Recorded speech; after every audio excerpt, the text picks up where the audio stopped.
warahmatullahi wabarakatuh. Halo, selamat siang kawan Diska. Berjumpa kembali dalam program Info Sehat, informasi seputar kesehatan. Tentunya bersama Ilmelia di sini akan menemani kawan Diska semuanya dengan obrolan seputar kesehatan.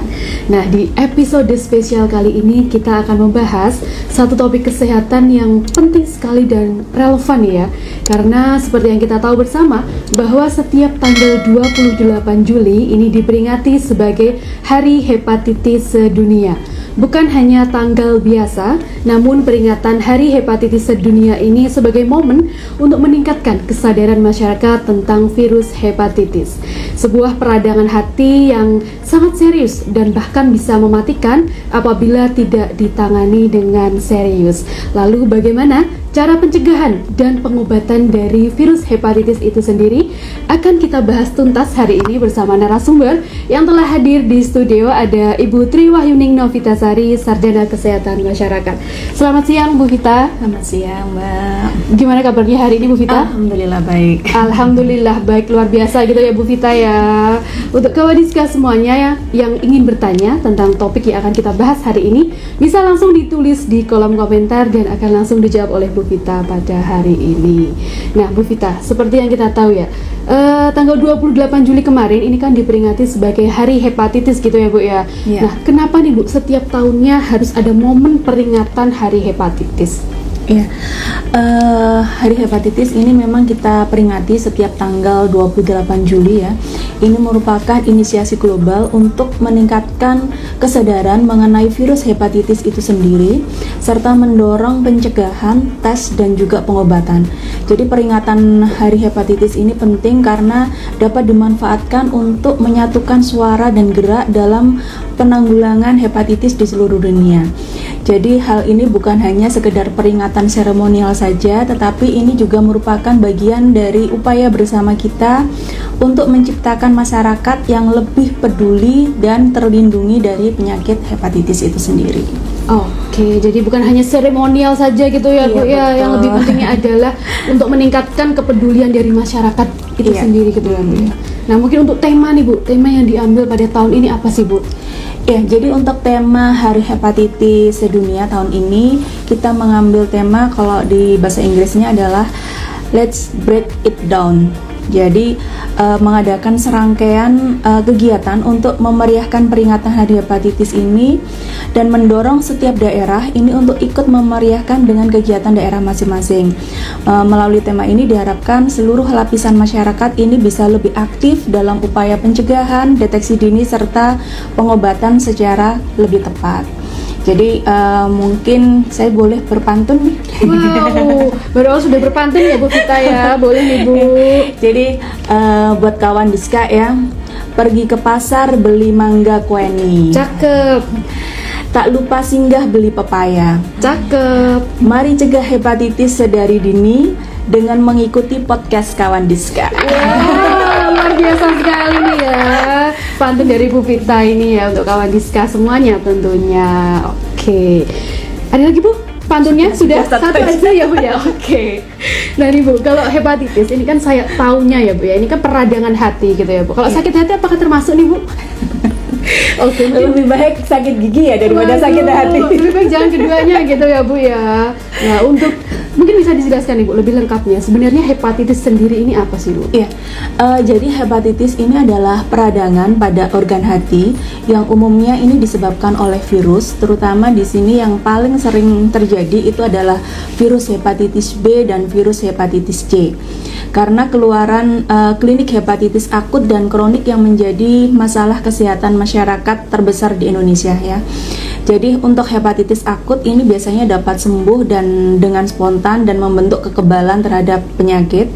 Sedangkan yang kronis ini infeksi yang bertahan dalam darah sehingga lebih dari 6 bulan, dan jika tidak ditangani dengan baik maka hepatitis kronik ini bisa berkembang menjadi sirosis, gagal hati, bahkan sampai dengan kanker hati yang bisa mengancam jiwa sampai meninggal dunia, seperti itu. Oke, jadi hepatitis sendiri ini ada jenisnya gitu ya Bu ya? Iya, jadi ada yang istilahnya penularannya itu ada yang lewat hubungan seks, darah kayak gitu. Kemudian ada juga yang fekal oral. Mungkin bisa dijelaskan apa nih Bu? Ya. Fekal oral itu sendiri gitu.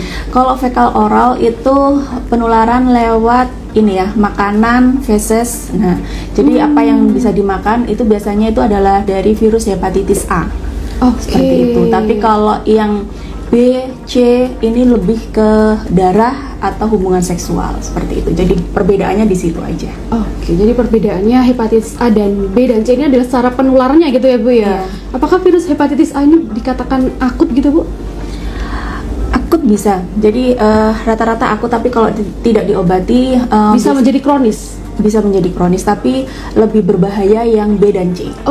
Jadi itu. perbedaannya virus hepatitis A, B, dan C demikian tadi yang dijelaskan oleh Iya. Bu Vita gitu ya Bu ya. Kalau untuk penularan dari hepatitis B sendiri itu? Ya, jadi kalau penularan hepatitis B ini bisa secara vertikal maupun secara horizontal.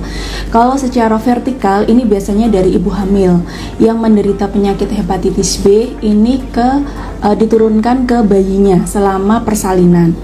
Sementara untuk penularan horizontal ini adalah melalui kontak dengan cairan tubuh seperti air mani, cairan vagina, darah, urin, tinja, air liur dari orang yang terinfeksi virus hepatitis B ke orang lain. Nah, di Indonesia ini yang paling sering terjadi itu adalah penularan secara vertikal. Jadi melalui ibu ke bayinya yang dilahirkan, dan 95% bayi ini akan tertular menjadi hepatitis B kronik di kemudian hari kalau kita tidak tangani. Jadi kemungkinan lahir procot kayaknya normal-normal saja, tapi semakin besar dia akan lebih mudah terserang. Jadi umurnya akan lebih pendek dibanding yang lainnya.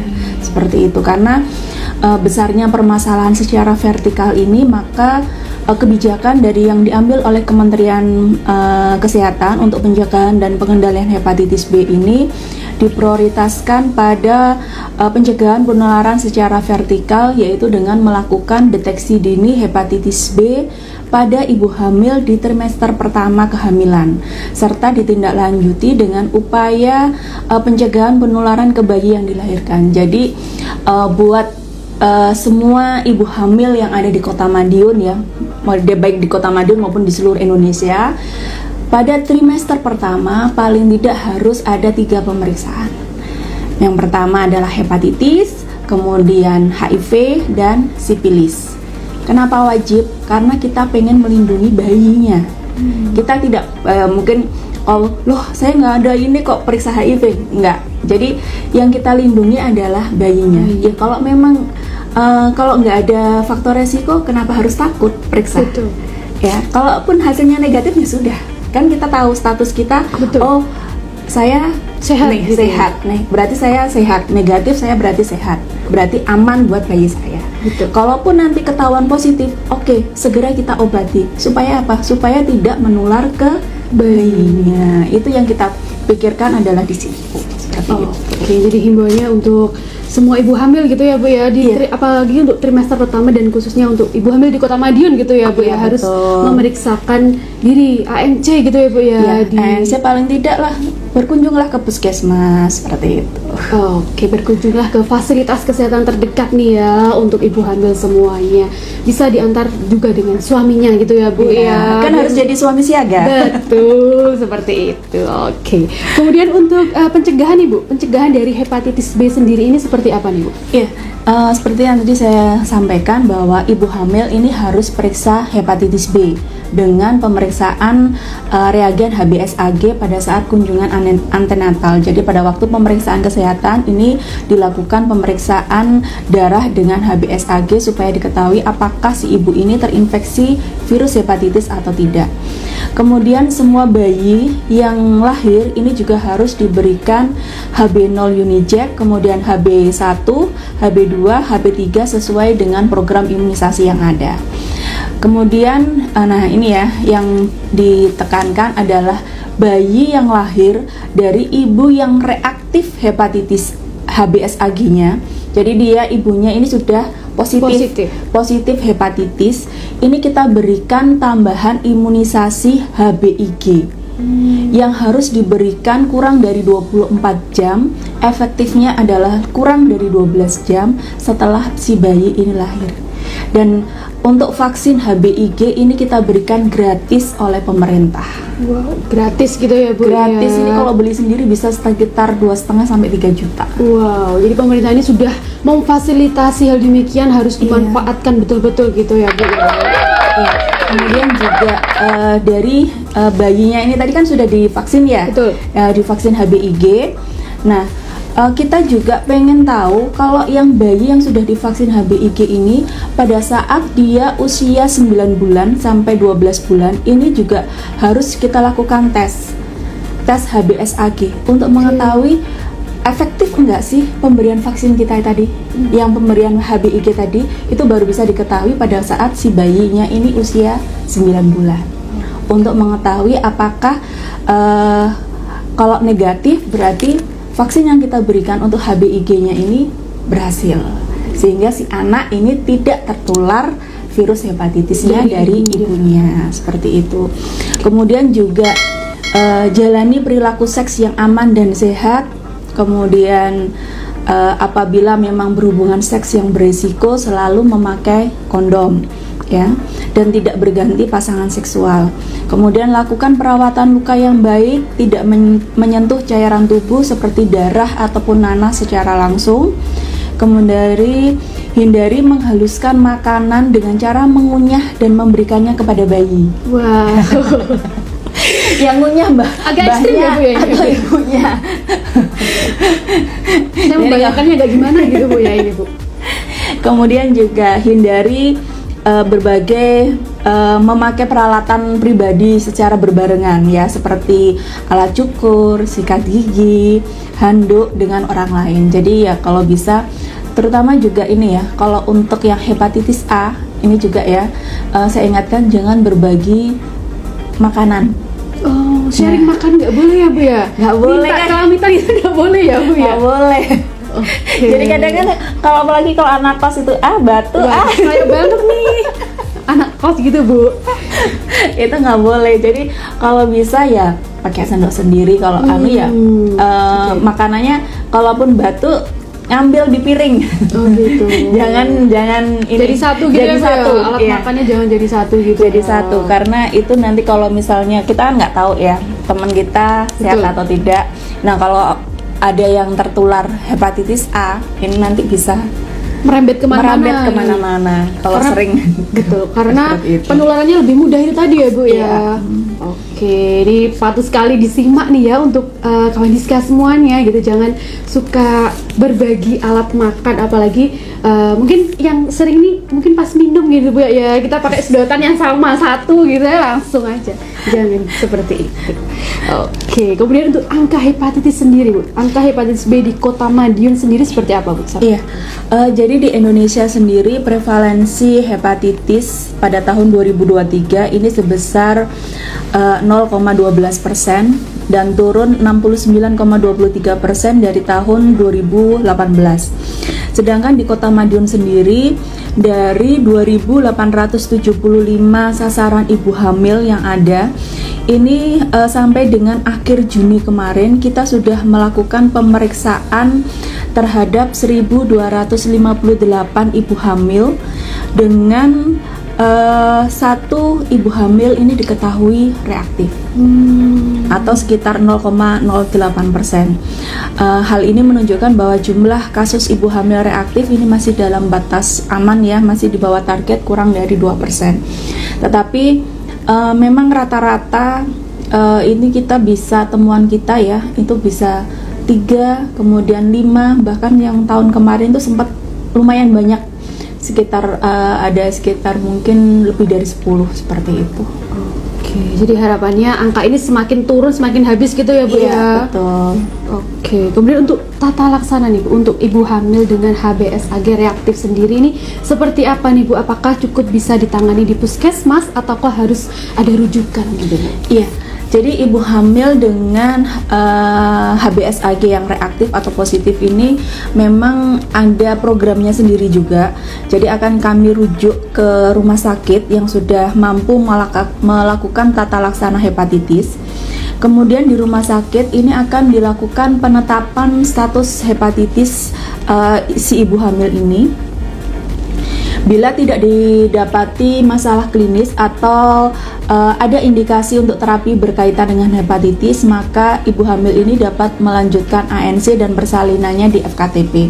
Sedangkan ibu hamil yang HBsAg-nya reaktif dan memenuhi syarat untuk indikasi terapi dengan kadar virusnya ini sama atau lebih dari 200.000 UI per mililiter, ini untuk mencegah transmisi ya dari ibu ke bayinya, ini biasanya kita berikan ada obat antivirus, yaitu kita berikan tenofovir pada minggu ke-28 kehamilan hingga 1 bulan setelah melahirkan.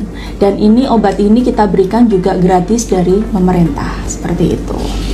Oke, jadi tetap harus ada pemeriksaan ya untuk mengetahui kadarnya tadi ya Bu ya? Iya, jadi nanti setelah diketahui bahwa si ibu ini reaktif, ini akan kami rujuk, dan rujukan kami ini yang sudah kami tentukan itu adalah di RSUD Kota Madiun, jadi di Rumah Sakit Sogaten. Nah, nanti di Rumah Sakit Sogaten itu akan dilakukan pemeriksaan HPV viral load-nya. Jadi untuk mengetahui virusnya ini ada berapa sih jumlahnya. Kalau dia jumlahnya cukup tinggi, nah ini yang bisa kita berikan untuk pengobatan tenofovir. Nanti dari dokter yang akan menentukan seperti itu. Oke, jadi tetap harus ada tata laksananya gitu ya Bu betul ya. Sekali. Oke, kemudian kalau untuk bayi sendiri Bu, untuk yang bayi yang reaktif nih? Iya, jadi kalau bayi yang lahir dari ibu HBsAg reaktif tadi seperti yang saya katakan bahwa dia harus mendapatkan HB0 Uniject dan HBIg kurang dari 24 jam setelah kelahiran. Plus juga dan satu lagi yaitu vitamin K ya. Jadi di ini ya, di paha kanan kirinya ini harus disuntik HB0 Uniject, kemudian vaksin HBIg tadi yang kita berikan gratis juga, dan vitamin K ini paling tidak 24 jam setelah kelahiran, dan paling efektif itu adalah 12 jam setelah kelahiran. Tata laksana selanjutnya ini adalah pemberian imunisasi lanjutan seperti program imunisasi nasional ya, pada usia kedua, bulan ketiga, dan bulan keempat. Kemudian pada usia 9 sampai 12 bulan tadi diberlakukan pemeriksaan HBsAg untuk evaluasi upaya pencegahan penularannya, apakah sudah berhasil, apakah belum, seperti itu. Oke, untuk mendapatkan vaksinnya nih Bu, ini gimana nih Bu caranya? Iya, jadi seperti tadi yang kita sampaikan bahwa pada trimester pertama ibu hamil itu kan dia harus wajib periksa 3, hepatitis, HIV, dan sipilis. Betul. Nah, kalau dari ibu hamil yang terdiagnosa HBsAg-nya reaktif, ini bisa menghubungi bidan wilayah. Terutama kalau dia sudah periksanya di puskesmas, ya ini akan lebih memudahkan untuk terutama di puskesmas domisilinya untuk didaftarkan pada data penerima vaksin HBIg. Jadi gini, kalau sudah ada pemeriksaan itu, oh sudah ketahui ini reaktif, ini vaksinnya akan kami sediakan. Jadi ini udah ada bayi nyonya siapa, siapa, sudah ada itu. daftarnya gitu ya Bu ya? Sudah ada daftarnya, dan bidan ini akan bidan wilayah yang bersangkutan ini ya akan bertanggung jawab untuk mengantarkan vaksin ini ke vaskes ibu hamil ini mau bersalin di mana. Jadi sudah ada kesepakatan. Jadi misalnya Mbak, aku nanti mau bersalinnya di sini, ya berarti di situ, jangan pindah-pindah ya. Seperti itu. Dan nanti ibu bidan ini biasanya akan mengambil, kan kalau ibu hamil ini kan kita nggak bisa prediksi ya, kelahirannya itu bisa maju, bisa mundur, bisa 1-2 minggu sebelum itu. Nah, untuk ibu hamil yang sudah kita data ini 2 minggu sebelum persalinan, vaksin ini akan kami titipkan ke rumah sakit yang bersangkutan yang mau dituju. Ya, dengan Mbak ini nitip, kita sudah ada ini ya, koordinasi dengan rumah sakit, Mbak ini nitip ini untuk bayi nyonya ini. Jadi kalaupun sewaktu-waktu si ibu ini melahirkan, udah nggak bingung lagi, vaksinnya sudah tersedia gitu ya. Seperti itu. Dan ini juga vaksin HBIg ini diberikan gratis oleh Dinas Kesehatan. Oke, jadi programnya sangat bagus sekali gitu ya Bu. Jadi sampai diantarkan ke tempat bersalin gitu ya, sesuai dengan pilihan ibunya sendiri gitu. Ya, asalkan jangan pindah loh ya. Oh betul sekali. Kalau misalkan di luar domisili gitu gimana nih Bu? Balik lagi ke wilayahnya berarti. Oke, harus balik persalinannya di wilayahnya gitu ya. Iya. Yang jelas sih biasanya dari rumah sakit, kalau yang di Kota Madiun biasanya aku mau melahirkan di Sogaten, aku melahirkan di Sudono ke RSI ya. Kita diantar ya, sesuai dengan kesepakatan si pasien ini pengen melahirkan di mana. Oke, jangan sampai setelah ada kesepakatan mau di mana vaksin sudah diantarkan ternyata pindah gitu ya Bu ya. Ini yang menyulitkan. Nah, ini yang menyulitkan. Apakah ini menjadi salah satu kendala juga Bu? Tapi rata-rata biasanya nggak pindah sih. Oke. Rata-rata sesuai dengan kesepakatan anak awal antara Bu Bidan dengan ibu hamilnya ini. Dia melahirkan di mana seperti itu. Oke. Kemudian untuk kendala nih Bu yang sering terjadi dalam pelaksanaan program DDHB pada ibu hamil nih mungkin ada Bu? Iya, karena memang di Kota Madiun ini fasilitas kesehatan yang ada ini cukup banyak ya. Betul. Sehingga kadang ibu hamil yang periksa di spesialis kandungan ini tidak terdata dalam program DBHT ibu hamil ini. Oleh karena itu ini merupakan suatu tantangan bagi kami yang di tenaga kesehatan wilayah untuk bisa mendapatkan data screening ibu hamil walaupun tidak periksa di puskesmas setempat. Kemudian juga mobilisasi penduduk yang tinggi ini juga bisa menjadi kendala pada saat setelah melahirkan. Ada kalanya si ibu ini pulang ke Madiun cuman untuk melahirkan karena si mbahnya atau utinya ini gitu ya Bu ya yang membantu ini di Madiun. Nanti setelah itu dia balik lagi ke negara asalnya lah. Itu yang kadang yang susah untuk kita melakukan pemantauan itu kadang seperti itu. Jadi mobilisasi penduduk yang cukup tinggi ini yang kadang menyebabkan menjadi kendala juga terjadi di lapangan seperti itu. Oke, jadi mungkin untuk pemantauannya ya agak sulit gitu ya Bu ya, apalagi kalau domisilinya sering pindah-pindah gitu ya Bu ya. Iya, betul. Oke. Jadi kami harapkan memang sebenarnya apalagi yang pernah periksa ke SPOG ya, paling tidak sekali lah datang ke puskesmas supaya panjenengan ini juga terdata di ini ya, seperti itu. Oke, jadi memang harus gitu ya Bu ya, hukumnya tuh wajib gitu untuk ibu hamil trimester pertama gitu ya untuk memeriksakan dirinya untuk ANC itu tadi ya Bu ya, agar terdata, agar terpantau nih kesehatan ibu dan bayinya gitu. Oke, tadi disebutkan dari Bu Vita kalau misalkan ibu hamil ini kan bukan hanya cek hepatitis gitu ya Bu ya, ada triple eliminasi gitu. Untuk cek triple eliminasi sendiri ini bisa dilakukan di puskesmas atau harus di mana nih Bu? Ya, jadi untuk triple eliminasi ini sebenarnya bisa kita lakukan di semua vaskes yang ada di Kota Madiun ya, baik itu di puskesmas maupun di rumah sakit. Jadi selain untuk pemeriksaan hepatitis, ini juga wajib dilakukan pemeriksaan HIV dan sipilis. Sehingga diharapkan bisa terwujud triple eliminasi pada ibu hamil pada tahun 2030.